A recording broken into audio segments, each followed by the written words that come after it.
السلام عليكم ورحمة الله وبركاته.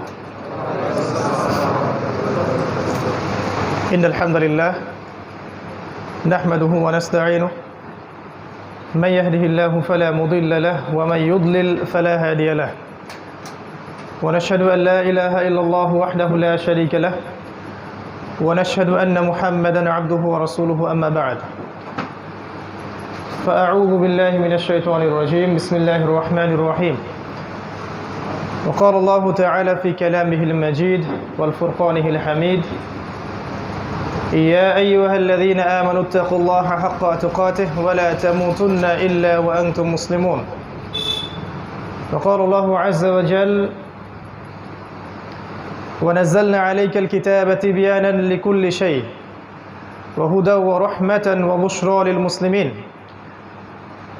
وقال الله تعالى ولقد صرفنا في هذا القرآن للناس من كل مثل وكان الإنسان أكثر شيء جدلا. قال رسول الله صلى الله عليه وسلم إن الله يرفع بهذا الكتاب أقواما ويضع به الآخرين وهو يقول القرآن حجة لك أو عليك. رب اشرح لي صدري ويسر لي أمري واحلل عقدة من لساني يفقه قولي. اللهم فقهنا في الدين وعلمنا التأويل آمين يا أرحم الراحمين. نعوذ بكلمة الله التامات من شر ما خلق. الحمد لله. যাবতীয় প্রশংসা এবং গুণগান একমাত্র মহিয়ান ও বরিয়ান আল্লাহ সুবহানাহু ওয়া তাআলার জন্য, যে আল্লাহ আযজা ওয়া জাল আজকে আমাদেরকে সুস্থ শরীরে পবিত্র জুমার দিনে মসজিদে এসে জুমার খুতবা শ্রবণ এবং সালাত আদায়ের উদ্দেশ্যে একত্রিত করেছেন। সেই মহান রবের দরবারে শুকরিয়া জানাই আলহামদুলিল্লাহ। অগণিত অসংখ্য দরুদ এবং সালাত বর্ষিত হোক মহান আল্লাহ প্রেরিত সর্বশেষ নবী এবং চূড়ান্ত নবী মানবতার মুক্তির দূত মুহাম্মদুর রাসূলুল্লাহ সাল্লাল্লাহু আলাইহি ওয়াসাল্লামের প্রতি। আমরা দরুদ পাঠ করি আল্লাহুম্মা সাল্লি আলা মুহাম্মদ আল্লাহুম্মা বারিক আলা মুহাম্মদ। সম্মানিত উপস্থিত মুসল্লি কেরাম, আজকের জুমার খুতবার সংক্ষিপ্ত আলোচ্য বিষয় হচ্ছে Dhaka, the city of Akhiruzzaman বা কিয়ামতের শহর ঢাকা। এই বিষয়ে কোরআন এবং সুন্নাহ থেকে কিছু সারগর্ভ আলোচনা আপনাদের সামনে উপস্থাপন করার চেষ্টা করব ইনশাআল্লাহু আযজা ওয়া জাল। ওয়া মা তাওফীকি ইল্লা বিল্লাহ আলাইহি তাওয়াক্কালতু ওয়া ইলাইহি উনীব। আল্লাহ রাব্বুল আলামিন আমাদের প্রত্যেককে আলোচনা শুনে বুঝে আমল করার তৌফিক দান করুন, আমিন। আমি আলোচনা শুরু করতে চাই পবিত্র কোরআনুল কারীমের সূরাতুন নাহল এর 89 নম্বর আয়াত থেকে। আল্লাহ রাব্বুল আলামিন এই আয়াতে বলেছেন আউযু বিল্লাহি মিনাশ শাইতানির রাজীম ওয়া নাযালনা আলাইকাল কিতাবা তিবয়ানান লিকুল্লি শাই ওয়া হুদা ওয়া রাহমাতান ওয়া বুশরা লিল মুসলিমিন। আল্লাহ পাক বলেছেন, হে নবী, আমি আপনার কাছে এমন একটা কিতাব নাজিল করেছি। হে নবী মুহাম্মদ সাল্লাল্লাহু আলাইহি ওয়াসাল্লাম, আমি আপনার প্রতি এমন একটা কিতাব নাজিল করেছি যেই কিতাবটি প্রত্যেকটা বিষয়ের ব্যাখ্যা। তিবয়ানান মানে ব্যাখ্যা, কুল্লি শাই প্রত্যেকটা বিষয়ের, এবং ওয়াহুদান এবং এটা হচ্ছে হেদায়েত, ও রাহমাতান এবং দয়া, ওয়া বুশরা লিল মুসলিমিন মুসলিমদের জন্য সুসংবাদ। এই আয়াতের সাথে সামঞ্জস্যপূর্ণ আরও অনেক আয়াত আছে আল কোরআনে। ফর এক্সাম্পল সূরা কাহফের 54 নম্বর আয়াতে আল্লাহ পাক বলেছেন ওয়ালাকাদ সাররাফনা ফি হাযাল কুরআন লিন-নাস মিন কুল্লি মাসাল। আমি এই কোরআনের মধ্যে মানব জাতির জন্য প্রত্যেকটা বিষয় ব্যাখ্যা করেছি। সূরা বানী ইসরাঈলে এরকম একটা আয়াত আছে। তো এর সার কথা হচ্ছে যে আল কোরআন এবং সুন্নাহর মধ্যে যদি আমাদের জীবনের প্রত্যেকটা বিষয়ের সমাধান না থাকে, তাহলে নিঃসন্দেহে কোরআন এবং সুন্নাহ আল্লাহর পক্ষ থেকে আসে নাই। যেই কিতাব এবং যেই সুন্নাহর মধ্যে, আদর্শের মধ্যে মানব জাতির প্রত্যেকটা বিষয়ের সমাধান থাকে না, সেটা কখনো সুপ্রিম আল্লাহর বিধান বা গ্রন্থ বা রিলিজন হতে পারে না। আমরা দেখি কোরআন এবং সুন্নাহয় প্রত্যেকটা বিষয়ের ব্যাখ্যা আছে কি নাই। আপনি যদি আপনার জীবনের ইবাদত বন্দেগীর সমাধান চান, কোরআন সুন্নাহয় পাবেন। আপনি পলিটিক্যাল সমাধান চান, কোরআন এবং সুন্নাহয় পাবেন।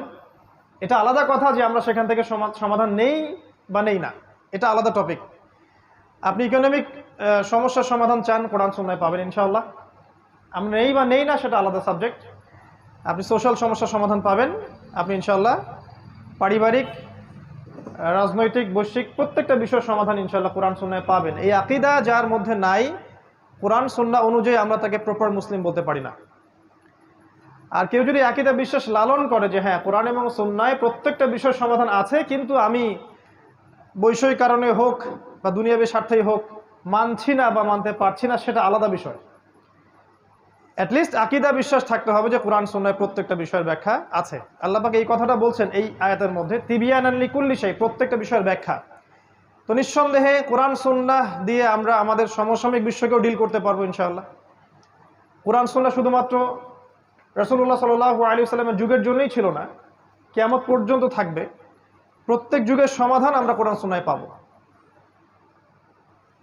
এর মধ্যে একটা পয়েন্ট চলে আসে যে ইনশাআল্লাহ তাআলা আমরা কোরআন এবং সুন্নাহকে দিয়ে শেষ জামানা, সমসাময়িক বিশ্ব, present world affairs, present world economy, সামনের দিনগুলা, এগুলোকে ডিল করতে পারবো ইনশাআল্লাহ। কোরআন এবং সুন্নায় এই সমস্যার সমাধান আছে। যারা এখান থেকে সমাধান নিতে চান না বা নেওয়া যাবে না এরকম ফতোয়া দিয়ে থাকেন, তাদেরকে নিয়ে আমাদের কোনো মাথা ব্যথা নাই।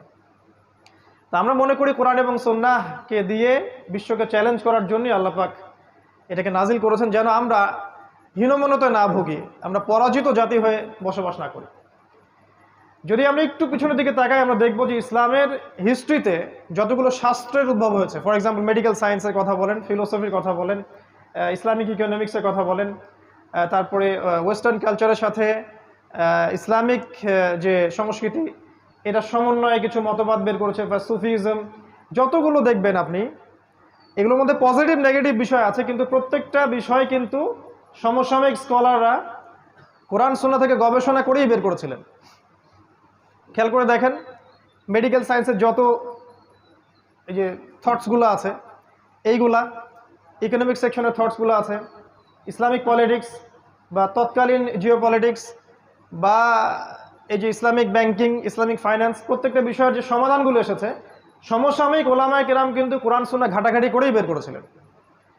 এবং তারা যে সলিউশনটা দিয়েছিলেন, এর উপরে দাঁড়িয়ে আছে পশ্চিমা সভ্যতা। এখন এরা কিন্তু দাঁড়িয়ে আছে আমাদের বেইজের উপরে, যখন আমরা ওদেরকে শাসন করতাম।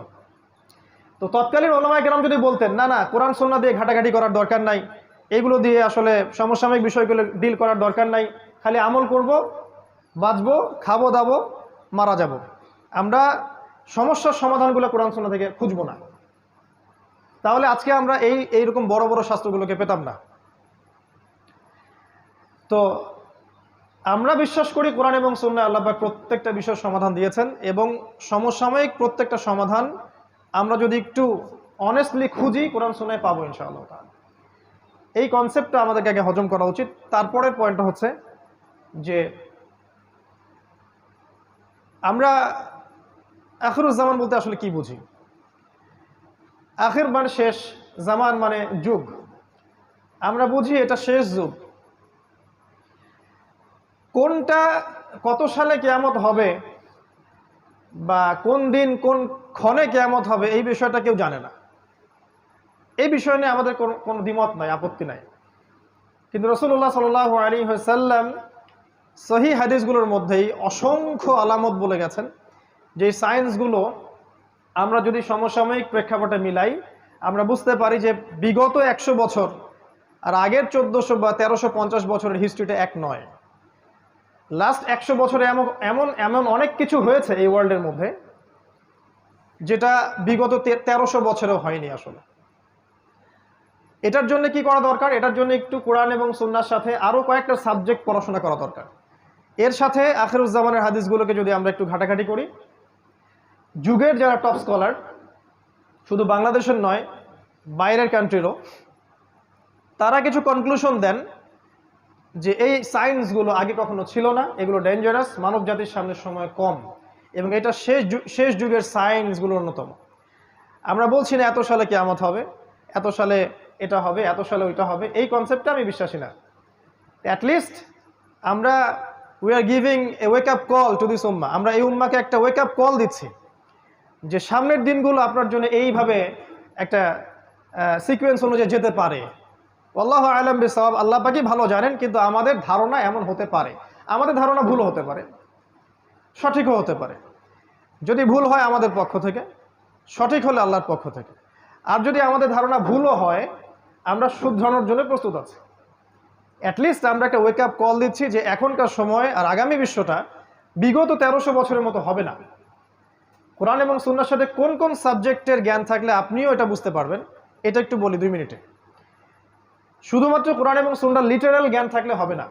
লিটারাল মানে হচ্ছে আমরা পড়লাম বুঝলাম, কাট পেস্ট যেটাকে আমরা বলি প্রোটেস্ট্যান্ট ভার্সন অফ ইসলাম। কোরআনের অনুবাদ পড়লাম, হাদিসের অনুবাদ পড়লাম, মনে করলাম যে আমি বড় মুফতি হয়ে গেছি, এখন স্টেটমেন্টগুলো দেওয়া শুরু করলাম, কনক্লুশনে গেলাম, এটা ঠিক না। বা এই দুটো সাবজেক্ট থাকলেই যে আপনি এই জামানাকে ডিল করতে পারবেন এমন না ব্যাপারটা। এই যুগে যদি আমরা এসক্যাটোলজিক্যাল জ্ঞান পেতে চাই, শেষ জামানার জ্ঞান পেতে চাই, তাহলে কোরআন এবং সুন্নাহর গভীর জ্ঞানের সাথে সাথে আমাদেরকে তাফসীর সম্পর্কে জানতে হবে, অবশ্যই আমাদেরকে ফিকহ জানতে হবে, আমাদেরকে ইসলামিক হিস্ট্রিটা জানতে হবে, ইসলামিক হিস্ট্রিটা অ্যাটলিস্ট। এবং আমি বারবার বলি ওয়ার্ল্ড হিস্ট্রি, বিশ্বের ইতিহাস, এটা জানা উচিত। এটার জন্য ক্লাসিক্যাল অনেক বই আছে ইউনিভার্সিটিতে, এগুলো পড়াতে কোনো দোষ নাই, এগুলো সেকুলার সিস্টেম নয়, এগুলো আমাদেরই সিস্টেম। এই আখিরুজ্জামানকে বুঝতে হলে ইকোনমিক্স জানতে হবে। ইকোনমিক্স যে জানে না সে শেষ জামানকে বুঝতে পারবে না। ওলামায়ে কেরাম উত্তরই দিতে পারছেন না যে কিভাবে বাজার থেকে গোল্ড কয়েন এবং সিলভার দিরহামকে তুলে দেওয়া হলো, কেন দেওয়া হলো, কারা দিল, তাদের উদ্দেশ্য কী ছিল। আমি বলি একটা কথা অনেকটা ক্ষোভ নিয়েই, যে আগামীতে যদি ইসরায়েল তেজপাতা এটাকে লেমিনেটিং করে মুদ্রা হিসেবে চালু করে, আমরা সবাই বলবো এটা জায়েজ এবং হালাল। এবং যারা বলবে না এটা জায়েজ না, এটা হালাল না, তাদেরকে এরা বলবে এটা খারাজি। এটাই আমরা মনে করি দুঃখের সাথে। এই যে কোশ্চেনের অ্যান্সারটা সে দিতে পারলো না because of the lackings of knowledge in economics. ইকোনমিক্সের যে জ্ঞানের অভাব, এই কারণেই কিন্তু সে এই উত্তরটা দিতে পারলো না। এটা কোন ইকোনমিক্সের কথা বলছি? শুধুমাত্র কি আল্লামা তাকি উসমানীর বইগুলো পড়লেই হয়ে যাবে? ব্যাপারটা এমন নয়। ব্যাপারটা হচ্ছে ওয়ার্ল্ড ইকোনমিক্স সম্পর্কেও জ্ঞান থাকতে হবে। এই জ্ঞানটা কিন্তু সেকুলারদের বেশি আছে আমাদের চাইতে। কিছু বিষয়ে হজম করা উচিত, এই জ্ঞানগুলো ওদের বেশি আছে আমাদের চাইতে। না হলে ওরা রিবাকে দিয়ে, সুদকে দিয়ে আপনাকে ডমিনেট করতে পারতো না। সারা ওয়ার্ল্ডে আপনাকে সুদ খাওয়াচ্ছে। অ্যাজ এ মুসলিম আপনি সুদ খাচ্ছে, আমি সুদ খাচ্ছি, কম বেশি সবাই জড়িত। কিন্তু আমাদের ফাইন্যান্সটা কোথায় গেল? ইকোনমিক সিস্টেমটা কোথায় গেল? আমরা কেন এমন কোনো সিস্টেম লঞ্চ করতে পারলাম না যেটা আমাদেরকে হালালের মধ্যে রাখবে? আর ওরা কিভাবে রিবা দিয়ে সারা ওয়ার্ল্ডকে ডমিনেট করলো? আজকে সকালে আমি একটা হাদিস পড়েছিলাম, যদিও হাদিসটা সনদটা দুর্বল। আলী রাদিয়াল্লাহু আনহু সে হাদিসের বর্ণনাকারী ছিলেন। তিনি বলছিলেন দাজ্জালকে ফলো করবে এমন কিছু মানুষ যারা সুদখোর, যারা রিবা বা সুদকে কেন্দ্র করে তাদের পুরো ইকোনমিক সিস্টেমটা লঞ্চ করেছে। কোন কান্ট্রি সেটা? আমরা যদি একটু ওয়ার্ল্ড ইকোনমিক্স ঘাঁটি, দেখবো সারা ওয়ার্ল্ডে একটা কান্ট্রি আছে, একটা সভ্যতা আছে যারা সুদকে দিয়ে সারা বিশ্ব শাসন করছে। এর মাস্টার মাইন্ড ইসরায়েল, আর সেখানে জিউসরা আছে। যাই হোক, ল্যাকিংস অফ নলেজটা কোথায়? ইকোনমিক সেকশনে ছিল না। এটা শেষ জামানার জ্ঞান অর্জন করতে হলে আপনাকে থাকতে হবে। আরেকটা সাবজেক্টের কথা আমি বলি বারবার, সেটা হলো যে জিও পলিটিক্স। এটা আপনারা আমার চেয়ে হয়তো ভালো বোঝেন, যারা ইউনিভার্সিটিতে পড়েন তারা আরও ভালো বোঝেন। জিও পলিটিক্যাল নলেজ না থাকলে এই ভূ রাজনৈতিক প্রেক্ষাপটটা বুঝতে পারবে না। কেন চায়না রাশিয়া একসাথে, কেন ন্যাটোর সাথে টার্কি, কেন পাকিস্তান নিউক্লিয়ার ওয়েপন্স থাকার পরেও কিছু করতে পারে না ইসরায়েল এগেনস্টে, এগুলো আপনি অ্যান্সার পাবেন না যদি জিও পলিটিক্যাল নলেজ আপনার না থাকে। আমাদের দেশের পররাষ্ট্রনীতিগুলোর মধ্যে আমরা অনেকে চাই যে খুব এগ্রেসিভ হোক, কেন আমরা পারি না? কি কারণ? এটা যারা জিও পলিটিক্স জানে তারা বোঝে। আর যারা আবেগে চলে তারা মনে করে যে এখনই জিহাদ লঞ্চ করতে হবে, বোগাস জিহাদ। আবার অনেক প্রশ্নের উত্তর, কিভাবে ইসরায়েল রাইজ করলো, কেন ব্রিটেন সারা ওয়ার্ল্ডকে শাসন করেছিল, তারপরে কিভাবে তারা আমেরিকাকে নিয়ে আসলো, রিপ্লেস করলো, অনেক প্রশ্নের উত্তর পাবেন না আপনি যদি আপনি জিও পলিটিক্স না জানেন, এর সাথে কোরআন সুন্নাহ না জানেন। ওরা কি করেছে সেকুলাররা? ওরা শুধু জিও পলিটিক্সকে নিয়েছে, কোরআন সুন্নাহকে নেয় নাই। আর আমরা বলছি কোরআন সুন্নাহর বেসিসেই আপনাকে জিও পলিটিক্স পড়তে হবে। দেন সূরা মাইদা পড়েন, আল্লাহ পাক বলেছেন পররাষ্ট্রনীতি কেমন হতে হবে। লা তাত্তাখিযুল ইয়াহুদা ওয়ান নাসারা আউলিয়া, আল্লাহ পাকের স্টেটমেন্ট। আমরা কিন্তু এখানে হেদায়েত নেই নাই। লা তাজিদান্না আশাদ্দান নাস আদাওয়াতাল লিল্লাযিনা আমানু আল ইয়াহুদ ওয়াল্লাযিনা আশরাকু, মুমিনদের জন্য সবচেয়ে বড় শত্রু দুইটা দল, আল ইয়াহুদ আল্লাযিনা আশরাকু, যারা শিরক করে। এগুলো কি সাহাবায়ে কেরাম মেনে চলেন নাই? ওই সময় আমাদের মাথা ছিল উঁচু, আমরা এখন মেনে চলি না, আমাদের মাথা আজকে নিচু। জিও পলিটিক্স জানতে হবে। এর সাথে আমি বলি একটা সাবজেক্ট, সেটা হচ্ছে যে ইন্টারন্যাশনাল মনিটারি সিস্টেম সম্পর্কে জ্ঞান রাখতে হবে, যেটাকে আমরা বলি ওয়ার্ল্ড ব্যাংক এবং IMF। আরও কিছু সাবজেক্ট আছে, মূল এই সাবজেক্টগুলো যদি আপনি না জানেন কোরআন সুন্নাহর সাথে, তাহলে আখিরুজ্জামান আপনি চিনতে পারবেন না। এটা সম্ভব না। শুধুমাত্র কোরআন এবং সুন্নাহর লিটারাল অর্থগুলো পড়ে আপনি কখনো বুঝতে পারবেন না আসলেই ওয়ার্ল্ডে কি হচ্ছে। এই জন্য যখন আপনি কোনো স্টেটমেন্ট দিবেন মানুষ বলবে এটা পাগল হয়ে গেছে। তা আমরা বলছি যে নিউক্লিয়ার ওয়ার সামনে আসছে, আমরা বলছি দাজ্জাল জেরুজালেম থেকে বিশ্ব শাসন করবে, পাল্টা পোস্ট দিয়ে রাখলো স্কুল বয় টাইপের কিছু মানুষ, দাজ্জাল খোরাসান থেকে বের হবে। ভাবখানা এমন যে হাদিসগুলো আমরা কখনো পড়িই নাই। আমরা যদি একটা কোয়েশ্চেনই করি তাহলে রাসূলুল্লাহ সাল্লাল্লাহু আলাইহি ওয়াসাল্লাম মদিনা ইবনে সাইয়্যিদকে দাজ্জাল কেন মনে করতেছেন? Answer me. রাসূলুল্লাহ সাল্লাল্লাহু আলাইহি ওয়াসাল্লাম মদিনায় ইবনে সাইয়্যিদকে কেন দাজ্জাল মনে করছেন? হে ওমর, ও যদি দাজ্জাল হয়ে থাকে তুমি ওকে হত্যা করতে পারবে না, আর ও যদি দাজ্জাল না হয়ে থাকে নিরাপরাধ ব্যক্তিকে হত্যার মধ্যে কোনো ফল নেই। ইবনে সাইয়্যিদ বলছে আল্লাহর কসম আমি জানি দাজ্জাল কে, তার পিতার নাম কি, বা ইত্যাদি ইত্যাদি। হাদিসগুলো পড়ে দেখেন, বুখারী মুসলিম। তাহলে রাসূলুল্লাহ সাল্লাল্লাহু আলাইহি ওয়াসাল্লাম যে কে ভালো জানে যে কোথা থেকে দাজ্জাল বের হবে, তিনি কেন খোরাসানের কথা না বলে সেখানে গিয়ে মদিনা ইবনে সাইয়্যিদকে ইনভেস্টিগেট করছেন? একটা বিষয় কি, এই সাবজেক্টটা নিয়ে আমাদের দেশে কোনো ফ্যাকাল্টি নাই, কোনো আলাদা কোনো কনস্ট্রাকটিভ কোনো বই নাই, কোনো মাদ্রাসায় এই সাবজেক্টটাকে নিয়ে গভীর পড়াশোনা করানো হয় না, কোনো সেকুলার ইউনিভার্সিটিতেও করানো হয় না। তাহলে একটা সাবজেক্ট সম্পর্কে আমরা কিভাবে জানবো যদি সেই সাবজেক্টের আমাদের কোনো ফ্যাকাল্টি না থাকে? যেমন ধরুন ফিকের অনেক ফ্যাকাল্টি আছে না বাংলাদেশে, ফিকের অনেক আলাদা ডিপার্টমেন্ট আছে না, শরিয়া গ্র্যাজুয়েশন কোর্স, বসেন দরকার নাই, বসেন, শরিয়া গ্র্যাজুয়েশন কোর্স ইত্যাদি ইত্যাদি। একটা সাবজেক্ট সম্পর্কে জানতে হলে ওখানে গভীর পড়াশোনা করতে হয়। কিন্তু নবী সাল্লাল্লাহু আলাইহি ওয়াসাল্লাম বলেছেন যে কিয়ামতের সবচেয়ে বড় ফিতনা, যার চেয়ে বড় কোনো ফিতনা নাই, সেটা হচ্ছে মাসিহুদ দাজ্জাল। এই দাজ্জাল সম্পর্কে আপনি কোনো ফ্যাকাল্টি পাবেন না, কনস্ট্রাকটিভ কোনো সিলেবাস পাবেন না, বই পাবেন না, গবেষণা পাবেন না। তাহলে যেটা নিয়ে কোনো গবেষণা নাই, যেটা নিয়ে কোনো মানে ফ্যাকাল্টি নাই, কোনো ডিপার্টমেন্ট নাই, কোনো আলাদা বই সিলেবাস কিছুই নাই, কিভাবে আপনি মনে করলেন যে দুই একটা হাদিস বিচ্ছিন্নভাবে পড়েই আপনি সাবজেক্টটা বুঝে যাবেন আর মানুষের সমালোচনা করা শুরু করবেন? যারা ওই সাবজেক্টে দীর্ঘদিন পড়াশোনা করছে ওদের। তো ইনশাআল্লাহ তাআলা এসব স্কুল বয়দের প্রশ্নের উত্তরগুলো আমরা একটা বই আকারে ছাপিয়ে দেবো ইনশাআল্লাহ, কারণ ইন্ডিভিজুয়ালি প্রত্যেকের উত্তর দিতে গেলে আমাদের সময় চলে যাবে, ততদিন না মালহামা শুরু হয়ে যাবে আর কি। তো আমরা আখিরুজ্জামানকে বুঝতে হলে এই সাবজেক্টগুলো দিকে খেয়াল রাখি। আল্লাহ পাক সবাইকে তৌফিক দান করুন, আমিন। ইনশাআল্লাহ তাআলা আমরা একটা সিলেবাস লঞ্চ করে দিব যেখানে একটা জেনারেল এডুকেটেড মানুষ কিভাবে এই সবগুলো সাবজেক্ট পড়াশোনা করবেন, বইয়ের নাম, লেখকের নাম সহ আমরা বলে দিব ইনশাআল্লাহ, যতটুকু আমরা আমাদের ক্ষুদ্র জ্ঞানে পারছি। এর চেয়েও যে ভালো হতে পারে না এমন নয়, তবে আমরা জাস্ট একটা শুরু করতে চাচ্ছি, এবং এই ব্যাপারটার নাম দিয়েছি আমরা ডিপ্লোমা ইন ইসলামিক স্টাডিজ, এবং সেখানে আমরা অবশ্যই স্ক্যাটোলজি বা শেষ জামান একটা সাবজেক্ট রাখবো, একটা বিভাগ রাখবো ইনশাআল্লাহ। Dhaka, the city of Akhiruzzaman. আমি ঢাকাকে অন্যভাবে দেখি, যারা ঢাকায় থাকেন তারা হয়তো এভাবে দেখেন না। এটি স্বাভাবিক যে বাহির থেকে দেখার ব্যাপারটা একরকম, আর আপনি যে ওখানে বসে আছেন তখন আপনার দৃষ্টিতে এগুলো ধরা না পড়াটাই অনেকটা স্বাভাবিক। আর মেজর কয়েকটা পয়েন্টস বলবো আমি, কারণ সবগুলো বলার সময় আমরা খুতবায় পাবো না। কোরআন এবং সহিহ সুন্নাহ থেকে আমরা আখিরুজ্জামানের যতগুলো সাইন পাচ্ছি, এগুলোর মধ্যে কিছু কিছু সাইন আছে এমন যেগুলোর সাথে ঢাকার ব্যাপারটা 100% মিলে যায়, এবং এটা সময়ের ব্যাপার মাত্র যে কবে আল্লাহ পাকের গজব এখানে চলে আসে। আমরা তো এটা মনে করি এটা আল্লাহ পাকের বিশাল বড় দয়া যে এখন পর্যন্ত এখানে এই গজবটা আসে নাই, কিন্তু আমরা কি আসলে শুকরিয়া আদায় করি কিনা?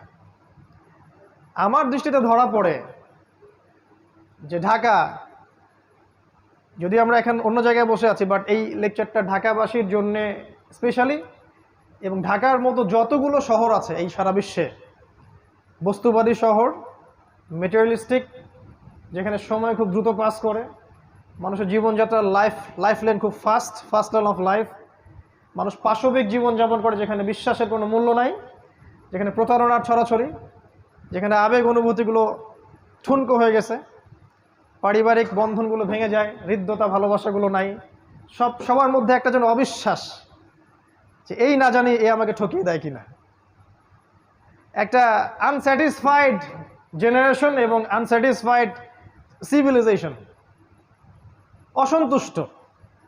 কোনো কিছু কিন্তু সন্তুষ্ট না, ইল্লা মাশা আল্লাহ, কিছু মানুষের বাইরে, সেটা আমি আলাদাভাবে বলছি, আমি ওভারঅল বলছি।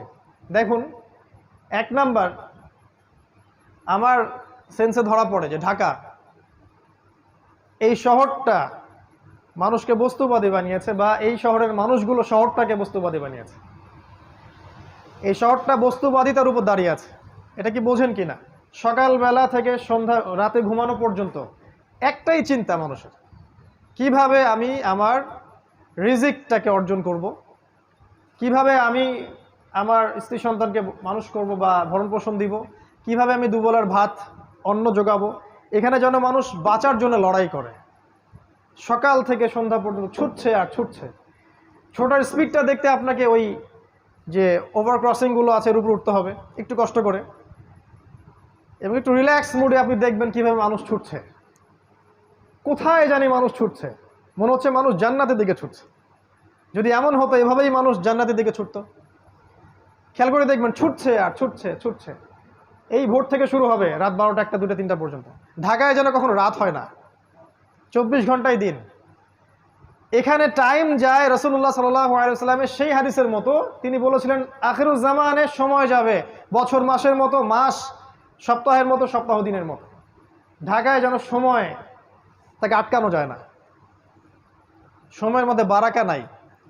আপনারা এখন যেখানে বসে আছেন এখানে সময়ে বারাকা আছে, এখানে আপনি সময়কে দ্রুতভাবে পাস করতে দেখবেন না।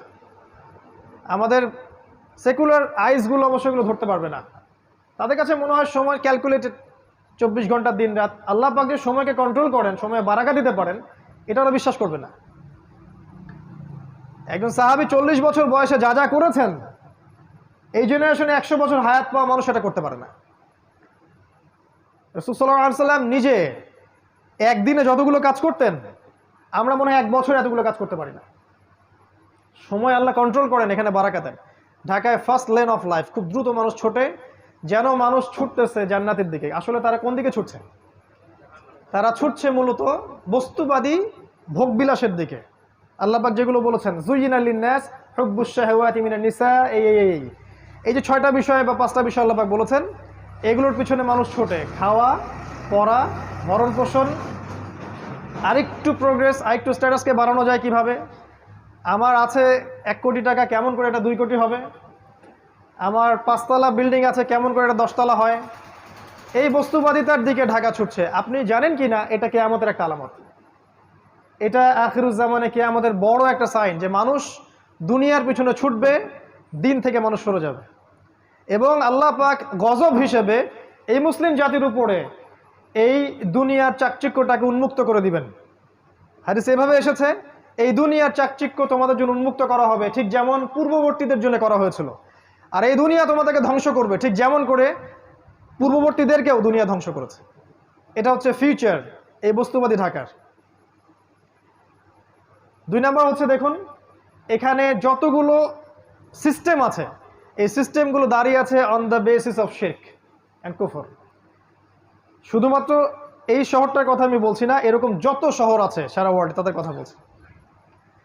দাঁড়িয়ে আছে education system on the basis of শিরক, আপনার political system on the basis of কুফর অ্যান্ড শিরক, আপনার ইকোনমিক সিস্টেম দাঁড়িয়ে আছে শিরকের উপরে।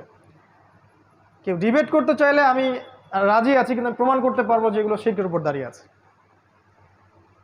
এখানে জ্ঞানের সংজ্ঞা শেখানো হয়েছে যে পরীক্ষা নিরীক্ষা পর্যবেক্ষণের মাধ্যমে যেটা লাভ করবেন সেটা জ্ঞান। আর আল্লাহ পাক বলছেন আল্লাহর পক্ষ থেকে যা নাজিল হয় সেটাই চূড়ান্ত জ্ঞান। কুফর এবং শিরক এখানে শেখানো হয়েছে। জ্ঞান অর্জনের কি উদ্দেশ্য? একটা জব, একটা চাকরি। এই জন্য বড় বড় চাকচিক্যময় ইউনিভার্সিটি গড়ে উঠেছে এখানে শহরের মধ্যে। এবং এই ইউনিভার্সিটিসগুলো আমাদেরকে কি শিখাচ্ছে আসলে দিন শেষে? অজুর মাসআলা, গোসলের মাসআলা, 10টা হাদিস, 20টা কোরআনের আয়াত, 10টা সূরা, ইতিহাস, ফিকহ। আপনাকে শেখাচ্ছে কিভাবে আপনি একটা চাকরি অর্জন করবেন, আপনার স্ট্যাটাস বাড়বে, বাড়ি গাড়ি করবেন, খাবেন, ফুর্তি করবেন, এনজয় করবেন, পাশবিক লাইফ লিড করবেন, দেন ইউ উইল ডাই, আপনি মারা যাবেন। মারা যাওয়ার পরে আপনার 3বার জানাজা পড়ানো হবে 3টা জায়গায়। তারপর 3 দিন পর মানুষ আপনাকে ভুলে যাবে। এবার গন ফ্রম হিস্ট্রি, আপনি হিস্ট্রি থেকে, ইতিহাস থেকে আপনার নাম শেষ, মুছে গেছে। ঢাকা আপনাকে এটা শেখাচ্ছে। এবং এর মতো যত সভ্যতা আছে এগুলা, এটা বস্তুবাদী এডুকেশন সিস্টেম। আল্লাহ পাক বলেছেন আমার নাজিল করা যে শিক্ষা ব্যবস্থা এটা হচ্ছে এমন, মানুষ জ্ঞান অর্জন করবে আল্লাহকে পাওয়ার জন্য। জ্ঞান অর্জনের উদ্দেশ্য হবে দিন প্রচার করা, প্রতিষ্ঠা করা, বিনয়ী হওয়া, নম্র হওয়া এবং জ্ঞান অনুযায়ী আমল করা। জ্ঞান এমন হবে উপকারী যেটা আল্লাহর পক্ষ থেকে নাজিল হয়, যে জ্ঞান আমাদেরকে আল্লাহ থেকে দূরে সরাবে না, বরং কাছাকাছি নিয়ে আসবে। মিলান আপনার এডুকেশন সিস্টেমের সাথে এগুলোকে, আসলে কি এমন হচ্ছে কিনা। কিন্তু লাক্সারিয়াস বিল্ডিংয়ের তো অভাব নাই। ব্যাঙের ছাতার মতো লক্ষ লক্ষ প্রতিষ্ঠান আপনার শহরে, কয়টা প্রতিষ্ঠান আপনাকে আল্লাহর দিকে নিয়ে আসতেছে? এডুকেশন সিস্টেম দাঁড়িয়ে আছে শিরকের উপর। আপনার ইকোনমিক সিস্টেম আপনার শহরের দাঁড়িয়ে আছে শিরকের উপরে। তারা আল্লাহর হালালকে হারাম করেছে, আর আল্লাহর হারামকে তারা হালাল করেছে। আল্লাহ পাক সুদকে হারাম করেছিলেন, তারা সুদকে হালাল করেছে। তারা রিবাকে ফরজ করেছে। আল্লাহ পাক দিয়েছিলেন একটা মনিটারি সিস্টেম, সেটাকে তারা তুলে দিয়েছে। আল্লাহ পাক কারেন্সি দিয়েছিলেন, সেটাকে তারা তুলে দিয়েছে। আল্লাহর হালালকে কেউ যদি হারাম করে আর আল্লাহর হারামকে কেউ হালাল করে, এটাকে কি বলা হয়? সূরা তাওবার 31 নম্বর আয়াত পড়ে দেখেন, এখানে বলা হচ্ছে এটা শিরক। কি জানেন একটা? হ্যাঁ, না এটা না, যাই হোক, আমি এই মুহূর্তে মনে করতে পারছি না। শেষের শব্দটা দেখবেন যে এখানে শিরকের কথা বলা আছে। ইত্তাখাযু, মনে পড়েছে, ইত্তাখাযু আহবারহুম ওয়া রুহবানহুম আরবাবা মিন দুনিল্লাহ ওয়াল মাসীহ ইবনে মারইয়াম। তারা কি করেছিল? আল্লাহকে বাদ দিয়ে, খ্রিস্টানদের কথা বলা হচ্ছে, জিউসদের কথা বলা হচ্ছে, পাদ্রী দরবেশ এদেরকে রবের আসনে বসিয়েছিল। ভালো করে শোনে না একটা, তারা পাদ্রী এবং দরবেশদেরকে রবের আসনে বসিয়েছিল এবং ঈসা আলাইহিস সালামকে রবের আসনে বসিয়েছিল। ওয়ামা উমিরু ইল্লা লিয়াবুদু ইলাহা ওয়াহিদা, কিন্তু ওদেরকে শুধু আদেশ করা হয়েছিল তারা এক আল্লাহর ইবাদত করবে। এই আয়াতটা যখন পড়া হচ্ছে আদী ইবনে হাতেমের সামনে, তা আদী ইবনে হাতেম বলছেন যে আমরা তো আমাদের পাদ্রী দরবেশদের ইবাদত করি না ইয়া রাসূলুল্লাহ। আল্লাহ রাসূল বলছেন আলাইসা ইউহারিমুনা ফাআহাল্লাহ ফাতুহিল্লুনাহু, তারা কি আল্লাহর হারামকে হালাল করে দেয় না, তোমরা কি সেটা গ্রহণ করো না? তারা কি আল্লাহর হালালকে হারাম করে দেয় না, তোমরা কি সেটা মেনে নাও না? বা তারা কি আল্লাহর হারামকে হালাল করে না, তোমরা কি সেটা মেনে নাও না? তখন আদী ইবনে হাতেম বলল যে হ্যাঁ, বেলা ইয়া রাসূলুল্লাহ, এটা তো আমরা করি। আমরা হয়তো সরাসরি ওদের ইবাদত করি না, ওদেরকে সেজদা করি না, ওদের সামনে নজর মানত করি না, কিন্তু ওরা আল্লাহর হালালকে হারাম করলে আমরা মেনে নিচ্ছি, আর ওরা আল্লাহর হালালকে যদি হারাম করে ফেলে আমরা মেনে নিচ্ছি। আল্লাহ রাসূল বলেন সাল্লাল্লাহু আলাইহি ওয়াসাল্লাম, তিলকা ইবাদাতুহুম, এটাই হচ্ছে ওদের ইবাদত করা। এখন আপনি আসেন আপনার সিস্টেমের দিকে। আল্লাহ পাক সুদকে হারাম করেছেন, আমরা কি করেছি? হালাল করেছি। আল্লাহ পাক মাদককে হারাম করেছেন, আমরা হালাল করে নিয়েছি। নিজেকে প্রশ্ন করেন, আমরা কিন্তু মন থেকে হালাল করে নিয়েছি। আল্লাহ পাক জিনাকে হারাম করেছেন, আমরা উন্মুক্ত করছি। আল্লাহ পাক খিলাফাকে হালাল করেছেন, আমরা হারাম করেছি। আল্লাহ পাক অনেক কিছুকে হালাল করেছেন যেগুলোকে আমরা হারাম করে নিয়েছি, বা আবার আল্লাহ পাক অনেকে হারামও করেছেন যেগুলোকে আমরা হালাল করে নিয়েছি। এই সিস্টেমটা যদি চলতে থাকে, এটাকে আল্লাহ পাক বলেছেন শিরক। ওয়া মা উমিরু ইল্লা লিয়াবুদু ইলাহা ওয়াহিদা লা ইলাহা ইল্লা হু সুবহানাহু ওয়া তাআলা আম্মা ইউশরিকুন। এই কথাটা বলতে যাচ্ছিলাম, আম্মা ইউশরিকুন, তারা যে শিরক করছে আল্লাহর সাথে, এখান থেকে আল্লাহ পাক পবিত্র। তার মানে এই কাজটাকে আল্লাহ পাক শিরক বলেছে। তো আপনার শহরের এডুকেশন সিস্টেম, আপনার ব্যাংকিং সিস্টেম, আপনার ফাইন্যান্স, আপনার ইকোনমিক সিস্টেম, এগুলো দাঁড়িয়ে আছে শিরকের উপরে এবং কুফরের উপরে। এর জন্য আপনি একা দায়ী নন, এর জন্য আমাদের রাষ্ট্র দায়ী নয়, এর জন্য আমাদের শুধু এই ওলামায়ে কেরাম বা আমরা যারা সাধারণ জনগণ আমরাই দায়ী নই, ব্যাপারটা এমন নয়। আমাদের দোষ আছে, কিন্তু বড় দোষটা অন্য কারো, যাদের দিকে আমাদের চোখ নাই। আমাদের চোখটা হচ্ছে আপোষের ইখতলাফগুলোর দিকে আমাদের চোখটা বেশি আর কি। কীভাবে আমরা আমাদের মধ্যে ইখতলাফ করে মারামারি কাটাকাটি করে বিভক্ত হব, এদিকে চোখটা আমাদের বেশি। বড় যে মূল এনিমি, ওর দিকে আমাদের চোখটা কিন্তু আসলে নাই। তো এটা আপনার ঢাকা। আরও আছে আপনার ঢাকার পলিটিক্যাল সিস্টেম, দাঁড়িয়ে আছে অন দ্য বেসিস অফ শিরক। শুধু এই শহরের না, পুরো ওয়ার্ল্ড ওয়াইড, গ্লোবালি। তবে এটা চিরদিন থাকবে না ইনশাআল্লাহ। এটা একসময় ছিলও না, একসময় থাকবেও না। মাঝখানে একটা সময় আপনি পাচ্ছেন। এক সময় ছিল খেলাফা, আর পৃথিবীর শেষও হবে খেলাফা দিয়ে। এই উম্মতে মুহাম্মাদির স্টার্টিংটা ছিল খেলাফা দিয়ে, খেলাফা নিশ্চয়ই বুঝি আমরা এমন স্টেট যেটা যার মালিক আল্লাহ, এমন স্টেট যে রাষ্ট্রের প্রত্যেকটা বিষয়ের ফয়সালা হবে আল্লাহর বিধান অনুযায়ী, এমন স্টেট যেখানে আল্লাহ হচ্ছে আল আকবর, আল্লাহ হচ্ছে আল মালিক, মানুষ জনগণ আল মালিক আল আকবর নয়, বরং আল্লাহর দাসত্বের অধীনে প্রত্যেক মানুষ স্বতন্ত্র স্বাধীন। খেলাফা স্টেট একটা সময় ছিল, উমর ইবনুল খাত্তাবের যুগে, আবু বকর সিদ্দিকের যুগে, উসমান আলী, এই সময় ছিল, এখন নাই। একটা সময় আবার আসবে। কে আনবে, কিভাবে আসবে, এটা জানতে হলে আপনি আখিরুজ্জামান স্টাডি করেন, পাবেন ইনশাআল্লাহ। আমরা জানি যে এই পৃথিবীর শেষটাও হবে খেলাফতে, এবং এই পৃথিবীতে মানব জাতির যে ইতিহাস, এটাও শুরু হয়েছিল কিন্তু খেলাফা দিয়েই। ওয়াইজ কুলনা লিল মালাইকা ওয়াইজ ক্বালা রাব্বুকা লিল মালাইকা ইন্নী জাইলুন ফিল আরদি খলিফা। ওই যে খলিফা আদম আলাইহিস সালাম, তারপরে আপনার দাউদ আলাইহিস সালাম, সুলাইমান আলাইহিস সালাম, মুহাম্মদ সাল্লাল্লাহু আলাইহি ওয়াসাল্লাম, তারপরে সাহাবায়ে কেরাম, আবারও শেষটা হবে ঈসা ইবনে মারইয়ামের হাতে। ঈসা ইবনে মারইয়ামের হাতেই শেষ হবে, তিনিও হবেন কিন্তু খলিফা। কিভাবে আসবে, কিভাবে হবে, এটার জন্য আপনারা অপেক্ষা করতে থাকেন। সময়, টাইম উইল এক্সপ্লেইন এভরিথিং। সময় সব ব্যাখ্যা করে দিবে, কাউকে কিচ্ছু করতে হবে না, এটা আল্লাহর দায়িত্ব, আল্লাহ করে দিবে। কার দ্বারা করাবেন, কিভাবে করাবেন, এই প্ল্যান আল্লাহর কাছে আগে থেকেই করা আছে। আল্লাহ পাকে লাউহে মাহফুজে আগে থেকেই লেখা আছে যে দাজ্জালকে খুঁজতে যাওয়া সেই 10 জন ঘোড়সাওয়ারের বাবার নাম কি, তাদের নাম কি, তার বাবার নাম কি, সব কিছু রিটেন করা আছে। এত উদ্বিগ্ন হওয়ার কিচ্ছু নাই যে এখন আমাদের অবস্থা কেন এরকম, কিছুই হচ্ছে না, এত উদ্বিগ্ন হওয়ার কিচ্ছু নাই। এটা শেষ হবে খেলাফা দিয়ে। এখন যে অবস্থাটা আপনি আছেন, এটা শিরকের উপর দাঁড়িয়ে আছে। যারা দাঁড়িয়ে রেখেছে, দাঁড় করিয়ে রেখেছে, তাদের প্রতি নসিহত করা ছাড়া আমাদের কোনো আসলে কাজ নাই এই মুহূর্তে, কারণ আমরা দুর্বল।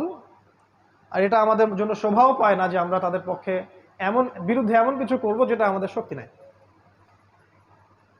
আমরা নাসিহা করতে পারি, তারা যদি রিসিভ করেন আলহামদুলিল্লাহ, রিসিভ না করলে তাও আলহামদুলিল্লাহ, অ্যাটলিস্ট আপনি আপনার দায়িত্ব পালন করেছেন। কারণ প্রত্যেকেই তার কর্মফল ভোগ করবে, এটা নিয়ে আপনাকে উদ্বিগ্ন হওয়ার কিছু নাই। আপনাকে আল্লাহর জায়গায় গিয়ে কাউকে শাসন করতে হবে না, আল্লাহ সব করে দিবেন ইনশাআল্লাহ। অপেক্ষা করতে থাকেন। আপনি যাবেন সামনে এই শহরের দিকে, দেখবেন এখানে আছে মাদকের ছড়াছড়ি। আপনার শহরে, পুরো শহর জুড়ে মাদকের ছড়াছড়ি।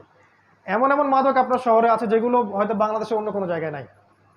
এবং এলিট সোসাইটির মানুষরা মাদক খাচ্ছে, তাদের ইয়াং জেনারেশন, তাদের বাচ্চা কাচ্চা, ছোট ছোট বাচ্চা, 8-9-এ পড়া বাচ্চা, 5-6-এ পড়া বাচ্চা, এমন এমন মাদক যেগুলো আজকে থেকে 100 বছর আগে কল্পনাও করে নাই।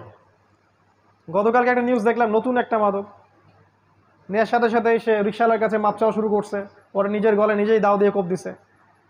কি মাদক এটা আসতেছে, আর নতুন নতুন কত কিছু আসবে আল্লাহ ভালো জানেন। নবী সাল্লাল্লাহু আলাইহি ওয়াসাল্লাম বলে গিয়েছিলেন আখিরুজ্জামানে মাদক মানুষ সেবন করবে, হালাল মনে করে সেবন করবে, হারামই মনে করবে না, যেটা হারাম। এটা আপনার শহর, এরকম শহর বাংলাদেশে কয়টা আছে আপনি খেয়াল করে দেখেন। অন্য অন্য কান্ট্রিগুলোতে আছে অবশ্যই, এবং ওগুলো ছোঁয়া লাগছে আর কি। আপনি দেখেন, আপনার শহর মানেই জিনা, আপনার শহর মানেই জিনা। এখানে মেয়েরা নিজেকে মেয়ে মনে করে না, এখানে নারীরা নিজেদেরকে নারী মনে করে না, তারা মনে করে আমরা পুরুষের সমকক্ষ। আল্লাহ পাকের দেয়া অধিকারের চাইতে পশ্চিমাদের শেখানো অধিকার ওদের কাছে বেশি পছন্দের, এবং এই বিষয়গুলো ওদেরকে জিনার দিকে নিয়ে আসছে।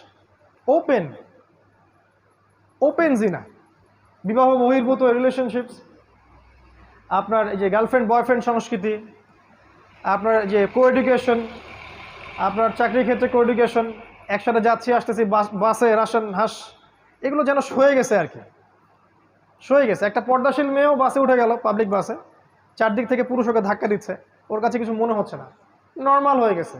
নর্মাল শহর আপনাকে করে দিছে কেমন যেন একটা যান্ত্রিকতা, এবং এই যান্ত্রিকতার মধ্য দিয়েই এই শহর মানুষকে আর ওই ইসলামিক মানুষের জায়গায় রাখে নাই, তার জীবনটাকে পাশবিক বানিয়ে ফেলেছে।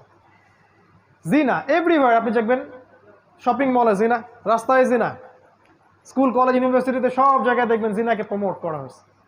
এবং তাদের যে গেট আপ, যে ড্রেস আপ, যে এইটাই রাসূল সাল্লাল্লাহু আলাইহি ওয়াসাল্লাম বলেছিলেন যে শেষ জামানায় এমন এক শ্রেণীর মেয়ে বের হবে, নিসাউন কাসিয়াতুন আরিয়া, যারা কাপড় পরেও নগ্ন হয়ে ঘুরবে। এটার এক্সাম্পল কিন্তু সাহাবীদের যুগে আমরা দিতে পারতাম না, এখন দিতে পারি।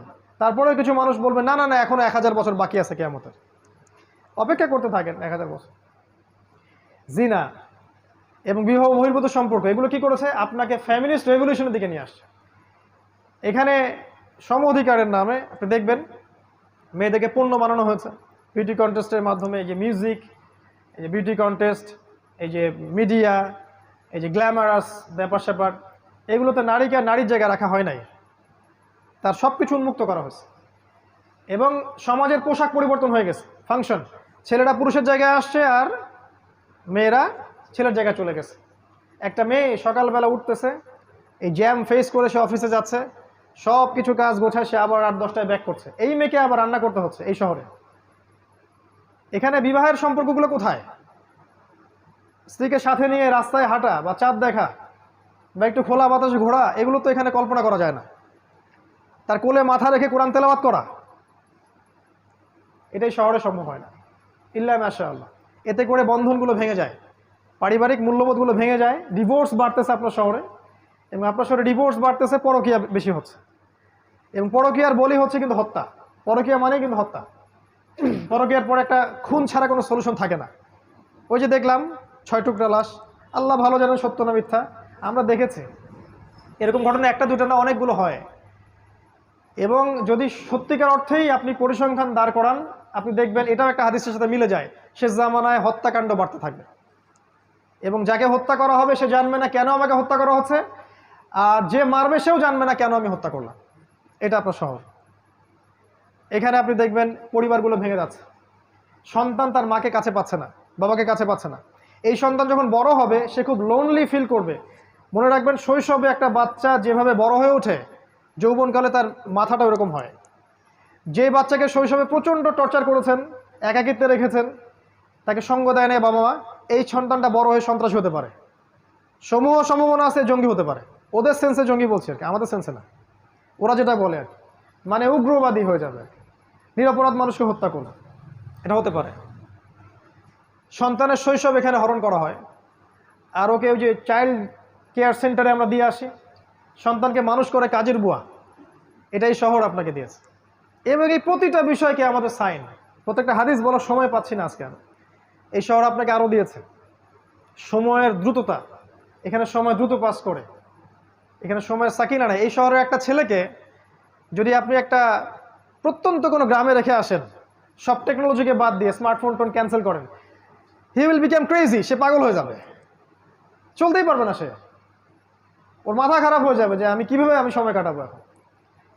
এখানকার যুব সমাজ বা এখানকার ছেলেরা, ছোট ছোট বাচ্চা যারা আছে, কিশোর এবং যুবকেরা, এরা ওদের মতো ওই প্রত্যন্ত জায়গায় ফুটবল খেলতে পারে না, চড়ের মধ্যে হাঁটতে পারে না, ওখানে বালুর সাথে, বাতাসের সাথে, মাটির সাথে ভিজতে পারে না, এরা বৃষ্টিতে ভেজে না, এরা হাইজেনিক ফুড খায় না, ম্যানুফ্যাকচার্ড করাপ্টেড ফুড খায়। এদেরকে খেয়াল করে দেখবেন, এরা ফিজিক্যাল স্ট্রাকচারে ওদের মতো শক্ত না। একটা গ্রামের ছেলে অনেক বেশি শক্ত, একটা গ্রামের মেয়ে অনেক বেশি শক্তিশালী। এখানকার একটা মেয়ে নর্মাল ডেলিভারি দিতে পারবে না, একটা গ্রামের মেয়ে 10টা বাচ্চা দিতে পারবে নর্মাল, কিছুই লাগে না। নবীজি বলেছিলেন শেষ জামানায় মেয়েদেরকে ধরা হবে, পেট কেটে ফেলা হবে। এখন বলবে এই হাদিসের ব্যাখ্যা করতে যাবেন না, কিছু আমাদের ভাই আছে Protestant version of Islam follow করে, না না এটার ব্যাখ্যা করার দরকার নাই। যে ব্যাখ্যার অধিকার আপনি আমার থেকে হরণ করেন কেন? ব্যাখ্যা একটা করছি, সত্য হলে হবে, না হলে হবে না, ব্লেম তো আমার ঘরে আসবে কিয়ামতের দিন, আপনাকে টেনশন করার দরকার কি? আমরা বলছি এটা সিজার, শেষ জামানায় মেয়েদেরকে ধরা হবে, পেট কেটে ফেলা হবে এবং পেটের ভিতর যা আছে বের করে ফেলা হবে। আরো বলেছেন নবীজি শেষ জামানায় গর্ভপাত বাড়তে থাকবে। আপনার এই যে জিনা, আপনার পর্নোগ্রাফি, আপনার শহর মানে পর্নোগ্রাফি, এখানে যত ফ্যাক্ট, এই যে ইন্ডাস্ট্রিগুলো গড়ে উঠেছে গ্ল্যামারাস, এগুলোর ভিতরে আছে পর্নোগ্রাফি, আমার সেটা আপনারা ভালো জানেন। এবং এই প্রতিটা সেক্টর, এই আপনার ইন্ডাস্ট্রিয়াল সেক্টরগুলো, এই যে মাদকের সেক্টরগুলা, মিউজিশিয়ানগুলা, আর অন্যান্য যারা যারা আছে এই লাইনে, এদের মধ্যে একটা বড় অঙ্কের মানুষ হচ্ছে সমকামী, দে আর হোমোসেক্সুয়াল, এবং ওদের সংগঠনও আছে, আপনার শহরেই আছে। এটা আপনার শহর Dhaka, the city of Akhiruzzaman. এখানে আপনি দেখবেন কনস্ট্রাকটিভ বিল্ডিং, উঁচু উঁচু বিল্ডিং। এই দৃশ্য আজকে থেকে 100 বছর আগে এই বিশ্ব দেখে নাই, যে প্রতিটা শহরে বড় বড় উঁচু উঁচু বিল্ডিং। আর নবী সাল্লাল্লাহু আলাইহি ওয়াসাল্লাম তার জীবনের শেষের দিকে একটা হাদিস বলেছেন, লাস্টের দিকে জিবরাইল আলাইহিস সালাম এসে জিজ্ঞাসা করেছিলেন ইমান কাকে বলে, ইসলাম কাকে বলে, কিয়ামত কবে হবে ইত্যাদি। নবীজি এই হাদিসে বলেছেন কিয়ামত কবে হবে আমি জানি না, বা এভাবে বলেছেন যে তোমার জ্ঞান মাল মাসউল আনহা বিআলাম মিনাস সাইল, প্রশ্নকারীর চেয়ে উত্তরদাতা বেশি জানে না। কিন্তু আলামত দুইটা বলতেছে, মাত্র দুইটা। একটা হচ্ছে ওয়ানতারাল হুফাতাল উরাতাল আলাতা রিয়া আশাইয়া তাতাওয়ালুনা ফিল বুনিয়ান, যখন আপনি দেখবেন যে সমাজের সবচেয়ে নিম্ন শ্রেণীর মানুষেরা, রাখাল টাইপের মানুষ, কাপড় নাই গায়ে, পায়ে স্যান্ডেল নাই, এরা উঁচু উঁচু বিল্ডিং নির্মাণের প্রতিযোগিতা করবে, তখন আপনি অপেক্ষা করেন কিয়ামতের জন্য। এই দৃশ্যটা কি লাস্ট 100 বছরের বিশ্ব দেখেছে কিনা? আপনার শহরের দৃশ্যকে দেখে প্রতিদিন প্রতি রাত, এখানে সূর্য ওঠে বিল্ডিংয়ের ফাঁক দিয়ে, সূর্য ডোবে বিল্ডিংয়ের ফাঁক দিয়ে। তারপরেও কিছু মানুষ বলবে না না এখন অনেক দেরি আছে। শোনেন, কিয়ামতের বড় সাইন হচ্ছে ভূমিকম্প। বেশি বেশি ভূমিকম্প হতে থাকবে সামনে, এবং বড় বড় তিনটা, একটা পূর্বে, একটা পশ্চিমে, একটা মাঝখানে পৃথিবীর। কিন্তু ছোটখাটো অনেক ভূমিকম্প হবে। বাইনা ইয়াদে গেছে কিয়ামতের আগে আগে মুতায়ানুন শাদীদ, প্রচন্ড রকম মহামারী ছড়াবে বড় বড়। ওয়া বা'দাহু, এরপরে আসবে সানাওয়াতুজ জালাজিল, ভূমিকম্পের বছরগুলা। যদি এখনকার এই মহামারীর সিজনটাই সেই মহামারী হয়ে থাকে, আমি শিওর না, যদি হয়ে থাকে আল্লাহ ভালো জানেন, তাহলে এরপরে নিঃসন্দেহে ভূমিকম্প আসছে। আর এমনিতেই নর্মালি আপনার শহরে যদি একটা ভূমিকম্প হয়, চিন্তা করেন যে এই যে কি বলবো, উঁচু উঁচু দ্বিতল তৃতল অট্টালিকাগুলোর কি হবে? প্রত্যেকটা একটা একটা করে কবরস্থান হয়ে যাবে। আর এই কথা সেকুলাররাও বলে, শুধু তারাই সতর্ক করছে না যারা ওয়ান আইড পিপল। এটা আপনার শহর, এখানে আরো অনেক কিছু আছে। এখানে আপনি পাবেন প্রতারণা, আমানত এখানে উঠে গেছে। নবী সাল্লাল্লাহু আলাইহি ওয়াসাল্লাম বলেছিলেন কিয়ামতের আগে কি হবে? আমানত উঠে যাবে। খায়েনকে বলা হবে আমানতদার, আর আমানতদারকে বলা হবে খায়েন। এখানে সব সত্যবাদী ব্যক্তিকে মিথ্যাবাদী বলা হয়, আর এখানে সব মিথ্যাবাদীকে সত্যবাদী বলা হয়। আর এই কাজটা কে করে? এই কাজটা মিডিয়া করে। এখানে প্রত্যেকটা মিডিয়ার মধ্য দিয়ে ছড়ানো হয় নগ্নতা, অশ্লীলতা, কোনো কোনো ক্ষেত্রে মিথ্যা সংবাদ, যেটা মানুষকে ব্রেইন ওয়াশ করে। এবং অলরেডি এই পুরো এই সিভিলাইজেশন যেটা আছে ওয়ার্ল্ড ওয়াইড, এটা ব্রেইন ওয়াশড। আজকে থেকে 70 বছর আগে ইসরায়েল প্ল্যান করেছিল সারা বিশ্বের মানুষকে ব্রেইন ওয়াশ করে দিব, তারা যেন সত্য মিথ্যার মানদণ্ড খুঁজে না পায়। 70 ইয়ার্স হয়ে গেছে আজকে থেকে, দে আর সাকসিড।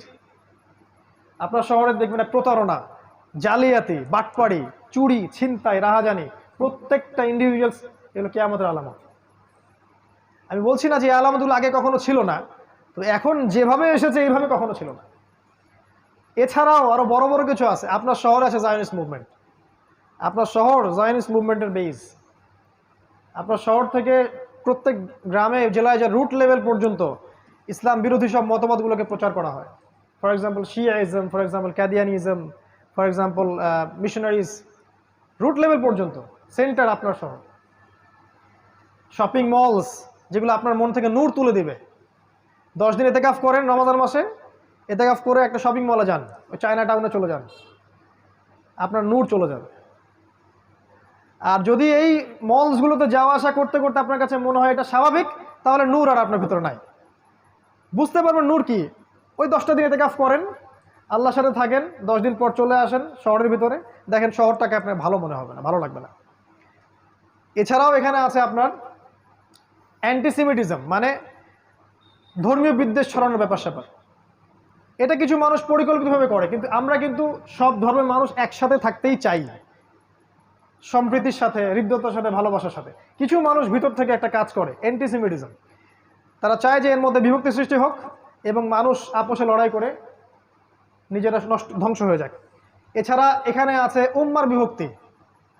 দেখবেন আপনি আপনার এখানে উম্মাকে ঐক্যবদ্ধ পাবেন না। এখানে দেখবেন জাহেলদের সংখ্যা বাড়বে, আলেমদের সংখ্যা কমে যাবে। এমন স্কলার আমাকে দেখেন আপনার শহরের, যে এই শহরের থেকে এই শহরে বড় হয়ে স্কলার হয়েছে, এই শহরে জন্ম নিয়ে এই শহরে শৈশব কৈশোর যৌবন পার করে পড়াশোনা করে সে বড় স্কলার হয়েছে, যে সারা বিশ্বকে ডিল করতে পারে, যার একটা ভয়েসে সারা বিশ্বের আনাচে কানাচে মানুষ প্রেরণা পাবে বা দিক নির্দেশনা পাবে বা যুগকে বুঝতে পারবে। একটা স্কলার দেখান, বাহিরের মানুষ স্কলার হয়ে এই শহরে আসছে, এই শহর আপনাকে স্কলার প্রডিউস করতে পারে নাই। কিন্তু হ্যাঁ, আপনি এখানে ইসলাম বিরোধী স্কলার পাবেন অনেক। তারপর এখানে আপনি জামা ইমারা ঐক্য ইউনিটি কিছুই পাবেন না, প্রচুর সমস্যা। এগুলোকে আমাদের সায়েন্স। এখানে আপনি পাবেন নাস্তিকতা, আপনি পাবেন কুফর, আপনি শিরক পাবেন, ফাসেকি জুলুম পাবেন। জুলম, এই শহরটা জুলমের শহর। সুযোগ পেলেই যেন আরেকজনকে ঠকাতে হবে মানসিকতা নিয়ে বড় হয়। চান্স পাইছি 200 টাকা ঠকাই দিব, ওই ঠকায় দেওয়ার ফলে মনে হলো আমার ক্রেডিট, আমি অ্যাচিভ করলাম কিছু একটা। এই শহরের মানুষ আলটিমেটলি পরকালকে ভুলে গেছে। আল্লাহর সামনে দাঁড়িয়ে ইয়াউমা ইয়াকুমুন নাস লিরাব্বিল আলামিন আয়াতটা ভুলে গেছে। সেদিন কি অবস্থা হবে? যেদিন মানুষ তার রবের সামনে দাঁড়াবে এবং তাকে প্রত্যেকটা বিষয়ের হিসাব দিতে হবে। আরও আছে। এই শহরের পুরো জেনারেশন, ইয়াং জেনারেশন স্পেশালি, তারা তাদের জীবনের লক্ষ্য থেকে সরে আসে। তাদের কোনো ইসলামিক যে অ্যাম্বিশন, ইসলামিক গোল বা the aim in life, Islamic concept এটা নাই। তারা জানে না যে তারা আসলে কি চায় জীবনে। এই শহরে এমন ছেলের সংখ্যা অনেক বেশি যারা একসময় খারাপ লাইনে ছিল, বেলাইনে ছিল, হয়তো মাদকের সাথে ছিল, গিটার বাজাতো বা ড্রামস প্লে করতো বা ব্যান্ডের সাথে ছিল বা আরও অন্যান্য খারাপ কিছু করেছে। এ ধরনের অনেক মানুষ কিন্তু এই শহর ইসলামের দিকে আসছে। কিন্তু সত্যিকার অর্থে এই শহরের ইয়াং জেনারেশনকে ইসলামিক যে মোটিভেশন, ইসলামিক যে মানে গোল অফ লাইফ, এখান থেকে সরিয়ে দেওয়া হয়েছে। তারা এখনও জানে না যে তার জীবনের গোলটা কি। ফামান যুহজিহা আনিন নার ওয়া উদখিলাল জান্নাহ ফাকাদ ফাজ। যে ব্যক্তিকে পুলসিরাতের মধ্যে পার করে দেওয়া হবে, জান্নাতে প্রবেশ করানো হবে, জাহান্নাম থেকে বাঁচানো হবে, এই ব্যক্তি সফল। এই শহর আপনাকে এই সাফল্যের ডেফিনেশনটা ভুলিয়ে দিয়েছে। ডেফিনেশন অফ সাকসেস এইটা যে আমরা জাহান্নাম থেকে বাঁচবো, জান্নাতে প্রবেশ করব। এই শহর আপনাকে ভুলিয়ে দিয়েছে যে আপনার জীবনের সাফল্যের ডেফিনেশনটা কি। বরং এই শহর আপনাকে শিখিয়েছে আপনার সাফল্যের ডেফিনেশন একটা চাকরি, একটা ব্যবসা, একটা বড় কিছু, বড় বিল্ডিং, সুন্দরী নারী, এই আরও অনেক বিষয় আছে যেগুলো এক ক্ষুব্ধে বলা সম্ভব না। শেষ করছি, শেষের দিকে আসছে। এখানে প্রাকৃতিক বিপর্যয় আছে, পরিবেশটা ন্যাচারাল নাই। এখানে আমরা মুক্ত বাতাসে শ্বাস নিতে পারি না। এখানকার পানি আস্তে আস্তে লেয়ার নিচে নেমে যাচ্ছে। যদি আমরা বলি এটাও দলিল আছে কোরআন সুন্নাহয়, বলবে যে এরা পাগল হয়ে গেছে। এগুলোও থাকতে পারে। সূরা মুলকের শেষের একটা পড়েন, কুল আরাআইতুম ইন আসবাহা মাউকুম গাওরা ফামান ইয়াতিকুম বিমাইন মাইন। ভেবে দেখো হে মানব জাতি, কোনোদিন যদি সকাল করে দেখো যে পানির স্তর নিচে নেমে গেছে, কোন সেই ইলা আছে বা কে আছে তোমাদেরকে সুপেয় পানি, প্রবাহিত পানি এনে দিবে? পুরো বাংলাদেশে কোন সেটা শহর যেখানে পানির লেয়ার নিচে নেমে যাচ্ছে দিন দিন? মানুষের এখনো হুঁশ হয় না। ডেঞ্জার জায়গায় আমরা অবস্থান করছি। আমরা এখন শেষ করবো আর কয়েক মিনিটের মধ্যে ইনশাআল্লাহ। পরিবেশগত বিপর্যয়ের কথাই বলেন, নৈতিক অবক্ষয়ের কথাই বলেন, আপনার বস্তুবাদিতার কথাই বলেন, অর্থনৈতিক যে ইসলামিক ট্র্যাক থেকে সরে আসার কথাই বলেন, পলিটিক্যাল শিরকের কথাই বলেন, এই যে আপনি উঁচু বিল্ডিংয়ের কথা বলেন, এই যে বেহায়া নারীদের কথাই বলেন, নগ্নতা, অশ্লীলতা, আপনার পর্নোগ্রাফি, আপনার জিনা, সমকামিতা, সব কিছু কি আমাদের বড় বড় সায়েন্স, যেগুলো আপনি দেখবেন আপনার শহরে 100% মজুদ আছে। এবং এরকম যত শহর সারা ওয়ার্ল্ডে আছে তাদের মধ্যে আরও বেশি পরিমাণে আছে, তবে আমাদের শহরেও কম নাই। এই জন্য আমরা যখন এই শহরে প্রবেশ করি, ঢোকার সাথে সাথে মনে হয় যে আমরা ঢুকলাম in the city of Akhiruzzaman.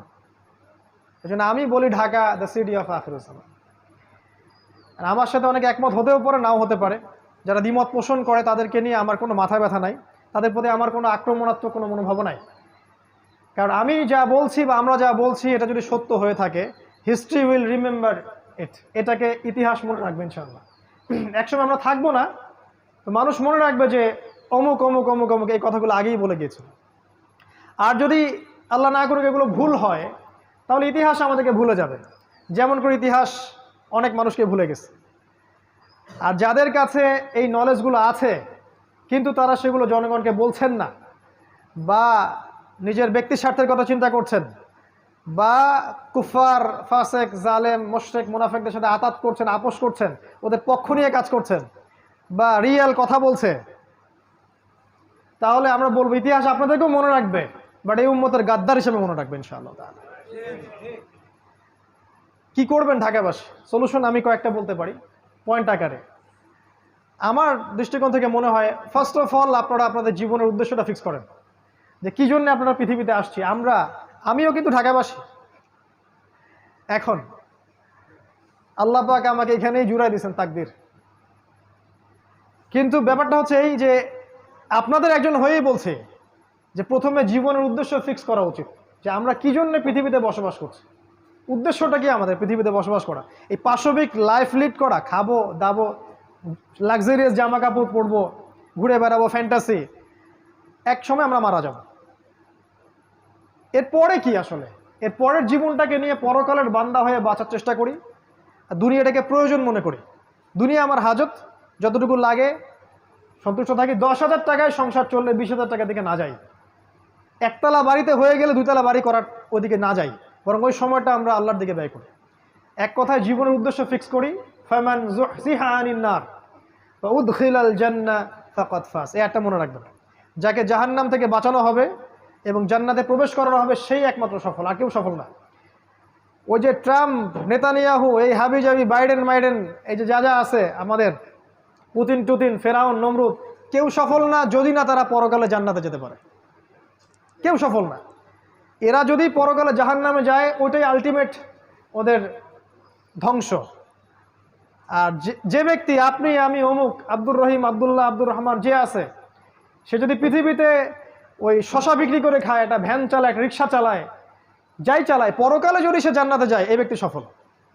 সাফল্যের সংজ্ঞা আমাদেরকে আগে বুঝতে হবে। এটা ঢাকাবাসীর প্রতি প্রথম নসিহা। 2 নম্বর হচ্ছে যে বস্তুবাদিতা ছাড়তে হবে। বস্তুবাদিতা মানে দুনিয়াতে আসক্তি, ডুবে থাকা। আলহাকুমুত তাকাসুর হাত্তা যুরতুমুল মাকাবির, এই কনসেপ্ট থেকে বের হতে হবে। আল্লাহ পাক কিন্তু বলেছেন কাল্লা সাউফা তা'লামুন, ধমক একটা, অবশ্যই জানবে। সুম্মা কাল্লা সাউফা তা'লামুন, আবারও বলছি অবশ্যই জানতে পারবে। কাল্লা লাউ তা'লামুন ইলমাল ইয়াকিন, একবারে বিশ্বাস নিশ্চিত জ্ঞানের সাথে জানবে কবরে গেলে কোনটা আসলে কি ছিল। লা তারাউন্নাল জাহিম, প্রত্যেক চোখ অবশ্যই জাহান্নাম দেখবে, তোমরা অবশ্যই জাহান্নামকে দেখবে। এবং সুম্মা লা তুসআলুন্না ইয়াওমাইযিন আনিন নাঈম, প্রত্যেক নিয়ামত সম্পর্কে আল্লাহ পাক আমাদেরকে জিজ্ঞাসা করবেন। এই নসিহত আমার প্রতি, আপনাদের প্রতিও, যে আমরা বস্তুবাদী না হই, দুনিয়ার বান্দা হয়ে না বাঁচি, পরকালের বান্দা হয়ে বাঁচি। আল্লাহ পাক দুনিয়াকে আপনার পায়ে এনে দিবেন ইনশাআল্লাহ। শুধু একটাবার মনে নিয়াত করেন যে আমি আল্লাহর জন্য বাঁচবো, আল্লাহর জন্য মরবো, আল্লাহর জন্য আমার সালাত, আমার কোরবানি, আমার সব কিছু, দুনিয়ার যা যা প্রয়োজন আপনার, আল্লাহ আপনার পায়ের সামনে এনে হাজির করে দিবেন ইনশাআল্লাহ। দেখবেন এক জায়গায় গেছেন, আপনার জামা নাই, দেখবেন কেউ একজন জামা হাদিয়া দিয়ে গেছে, দেখবেন খেয়াল করে, যাচ্ছেন টাকা পয়সা নাই, কেউ হাতে টাকা দিয়ে চলে যাবে।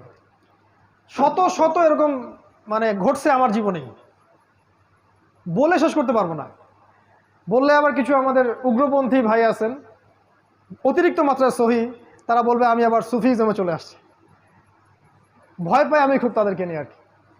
তারা অলওয়েজ আমার কথাগুলোকে মার্ক করে, বা আমাদের কথাগুলোকে, একটা যদি স্লিপ অফ টাং বের হয়েছে এইটা নিয়েই কথা হবে। আসে মানে কে যেন ওদেরকে দায়িত্ব দিছে যে এটাই তাদের দায়িত্ব। ভাই, এই সময়টা আল্লাহর ওয়াস্তে দিনের পথে ব্যয় করেন। আপনি আপনার জায়গা থেকে কিছু উম্মার জন্য কিছু করেন, অনেক ভালো হয়।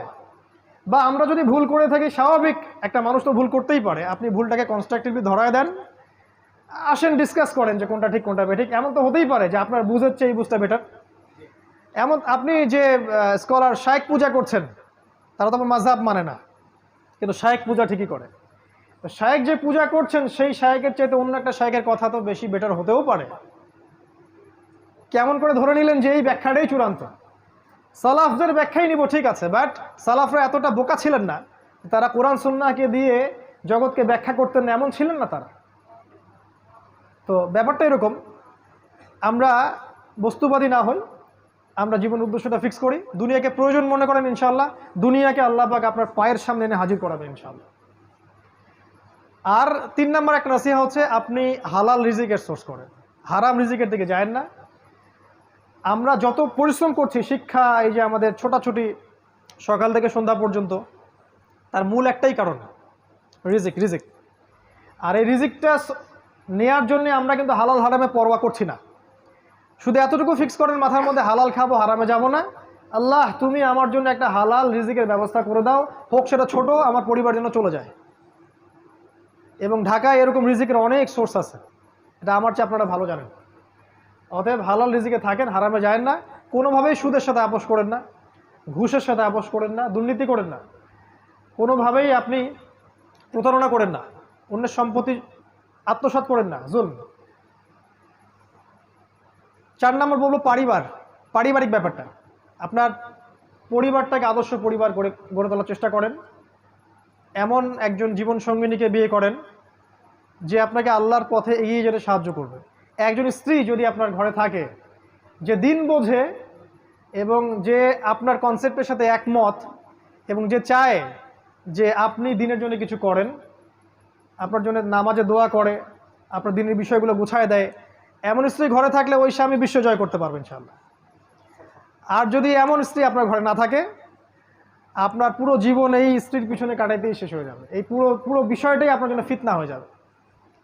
ইন্নামা আমওয়ালুকুম ওয়া আওলাদুকুম ফিতনাতুল লাকুম, এরকম হয়ে যাবে আর। তো আদর্শ পরিবার গড়ার জন্য স্ত্রী খুব ইম্পর্টেন্ট একটা টপিক।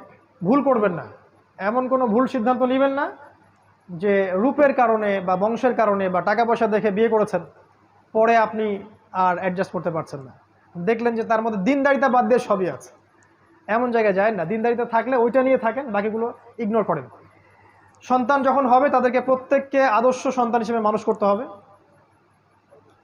সন্তানদের খাবারের ব্যাপারে সচেতন থাকবেন, ওদের পড়াশোনা, ওদের কার সাথে মিশছে, বেশি ডিভাইস দিবেন না, ডিভাইস কেন্দ্রিক জীবনযাপন থেকে বেরিয়ে আসার চেষ্টা করেন। এগুলো ভালো হবে ইনশাআল্লাহ। আমি আরও বলবো যে এখানে আরও নাসিহা হচ্ছে যে জ্ঞান অর্জনের পিছনে সময় দেন, আমল করার আগে জ্ঞান। আল ইলমু ক্বাবলা আল কওলি ওয়াল আমাল, সহিহ বুখারীর একটা বাব আছে, কথা কাজের পূর্বে জ্ঞান, মানে জ্ঞানটাকে অর্জন করেন। আমি সাবজেক্টগুলো বলেছি কোন কোন সাবজেক্ট, কোরআন, সুন্নাহ, হিস্ট্রি, ইসলামিক ইতিহাস, ইকোনমিক্স, ফিলোসফি, এগুলো একসাথে করে পড়াশোনা করেন। ইনশাআল্লাহ দেখবেন আপনার 5 বছরের পরিশ্রম আপনাকে অন্য একটা জায়গায় নিয়ে আসবে ইনশাআল্লাহ। আমি কখনো বলি নাই যে ওলামায়ে কেরামের সোহবতে যাবেন না ইত্যাদি ইত্যাদি।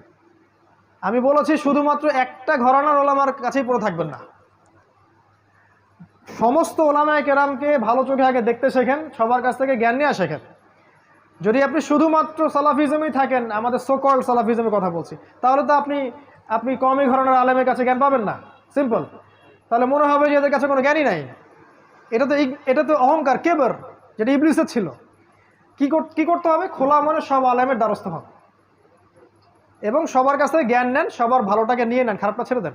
কারণ এমন কোনো আলেম আপনি পাবেন না যার 100% পারফেক্ট। আর আমাদের কিছু ভাই চায় 100% পারফেক্ট একজন মানুষ আসুক, আমরা তার আনুগত্য করবো। আসলে এমনটা হবে না। জিবরাইল আলাইহিস সালামকে যদি পাঠানো হয়, এরা তার প্রতি সন্তুষ্ট হবে না, বলবে আপনার পাখা কেন, আপনি মানুষ না কেন, আপনার পাখার দলিল কোথায়? এদের কাছে সময় নষ্ট করেন না, সমস্ত ওলামায়ে কেরামকে শ্রদ্ধা করেন। আমার ভিউ বলছে, প্রত্যেকটা ওলামায়ে কেরামকে শ্রদ্ধা করেন, সম্মান করেন, তাদের সোহবতে যান, জ্ঞান শিখেন, কিন্তু এই সাবজেক্টগুলো এড়িয়ে যাবেন না। শুধুমাত্র ইসলামিক লাইনের এই কয়েকটা সাবজেক্ট পড়ে আপনি এখনকার বিশ্বকে বুঝতে পারবেন না। একই সাথে অ্যাট দ্য সেম টাইম আপনি শুধু জেনারেল লাইনের এই কয়েকটা সাবজেক্ট পড়ে আপনি সব কিছুকে ডিল করতে পারবেন না। একটা কনস্ট্রাকটিভ সিলেবাসে আসেন, এটাকে মিউচুয়াল করে সামনে যান ইনশাআল্লাহ। 10টা বছর পরিশ্রম করলে ইনশাআল্লাহ রেজাল্ট পাওয়া যাবে। এর সাথে আমি বলবো আল্লাহ পাক যেন আমাদের সবাইকে তৌফিক দেন যে জানা অনুযায়ী আমলটা যেন করতে পারি। আর এর সাথে আমি একটা কথা বলবো ঢাকাবাসীর জন্য, গ্রামের বাসাগুলোকে প্রস্তুত করে রাখেন।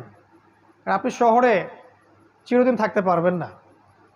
ওয়াইম মিন ক্বরিয়াতিন ইল্লা নাহনু মুহলিকুহা ক্বাবলা ইয়াউমিল কিয়ামা আও মুআযযিবুহা আযাবান শাদীদা।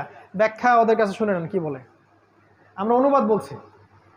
এমন কোনো কারিয়া নাই যাকে আমি কিয়ামতের আগেই ধ্বংস করব না, আও মুআযযিবুহা আযাবান শাদীদা, অথবা কঠিন শাস্তি প্রদান করব না, এমন কোনো শহর নাই পৃথিবীতে। কানা যালিকা ফিল কিতাবি মাসতুরা, অনেক আগেই এটা কিতাবে লেখা হয়ে গেছে। ভূমিকম্পের মাধ্যমে হোক বা আপনার মহামারীর মাধ্যমে হোক বা আরও বড় কোনো গজবের মাধ্যমে হোক, ঢাকা উইল কলাপস। কোনো শহর কনস্ট্যান্ট থাকবে না। হিজরত, আপনার গ্রামের বাড়ি, আপনার এই যে সেখানকার কৃষিভিত্তিক অর্থনীতি, ভালো অর্গানিক ফুড, এগুলো তো অভ্যস্ত হন, ওখানে যাওয়া আসা শুরু করেন। ঢাকা আপনাকে ছাড়তে হতে পারে সামনে, ওয়ার্ন করছি আমরা। এবং এরকম বড় বড় শহরগুলো, আর সবচেয়ে বড় কথা হচ্ছে যে এই শহরটা উৎপাদন কেন্দ্রিক নয়, আমদানি রপ্তানি কেন্দ্রিক। একটা মালহামা সবকিছুকে ব্লক করে দিবে, এখানে যারা থাকবে তারা আফসোস করবে যদি আমরা এখান থেকে আগে লিভ করতে পারতাম। এটা প্রস্তুতি রাখেন। সর্বোপরি আল্লাহ পাক আমাদেরকে যতটুকু নিয়ামত দিয়েছেন, আমাদের জ্ঞান, আমাদের টাকা পয়সা, আমাদের স্ত্রী সন্তান, আমাদের এই যে জামা ইমারা, এগুলোকে দিয়ে দিনের খেদমত করার চেষ্টা করেন যতটুকু পারেন ইনশাআল্লাহ। সমসাময়িক বিষয়গুলো পড়েন, আগামীর জন্য প্রস্তুত থাকেন এবং আপোষে ইখতলাফ না করে, যারা ইখতলাফ করে ওদেরকে ভুলে যান। আপোষে যারা ইখতলাফ করে না, ওয়ানুম্মা ওয়ান জামা কনসেপ্টে বিশ্বাস করে, এই মানুষগুলোকে নিয়ে শান্তিপূর্ণভাবে মাক্কি জীবনে রাসূল সাল্লাল্লাহু আলাইহি ওয়াসাল্লাম যেভাবে এগিয়ে গিয়েছিলেন, আপনার এই শহরটা হচ্ছে কোনো বেটার জায়গা নয়, এইভাবে এগিয়ে গিয়ে আপনি একটা জামা বা একটা কমিউনিটি গড়ে তোলার চেষ্টা করেন। এটার খুব অভাব সারা দেশে। এটা যদি করতে পারি ইনশাআল্লাহ তাআলা, আল্লাহ পাক আমাদের মধ্যে একটা রুহামা দিবেন, একটা জামা দিবেন, একটা সুন্দর মৈত্রী ভালোবাসা থাকবে এবং এই শহরের যে জাহিলিয়াতগুলো আছে এগুলোকে স্কিপ করা আমার জন্য সহজ হবে, কারণ একা একা আপনি কিছুই করতে পারবেন। আল্লাহ পাক আমাদের সবাইকে আলোচনাটা শুনে বুঝে আমল করার তৌফিক এনায়েত করুন, আমিন। আজকের সময় আসলে সংক্ষিপ্ততার কারণে অনেক বিষয় স্কিপ করে গেলাম। ইনশাআল্লাহ তাআলা আগামীতে আমরা এটা নিয়ে বিস্তারিত আলোচনা করব ইনশাআল্লাহ। আকুলু কওলি হাযা আস্তাগফিরুল্লাহ ওয়া লাকুম ওয়া লিসাইরিল মুসলিমিন। বারাকাল্লাহু লানা ওয়া লাকুম বিল আয়াতিল হাকীম ইন্নাহু তাআলা জাওয়াদুন কারীমুন রাউফুর রহিম। আসসালামু আলাইকুম ওয়া রাহমাতুল্লাহ। ভাই আসেন। ঠিক আছে, সমস্যা নেই, একই বিষয়।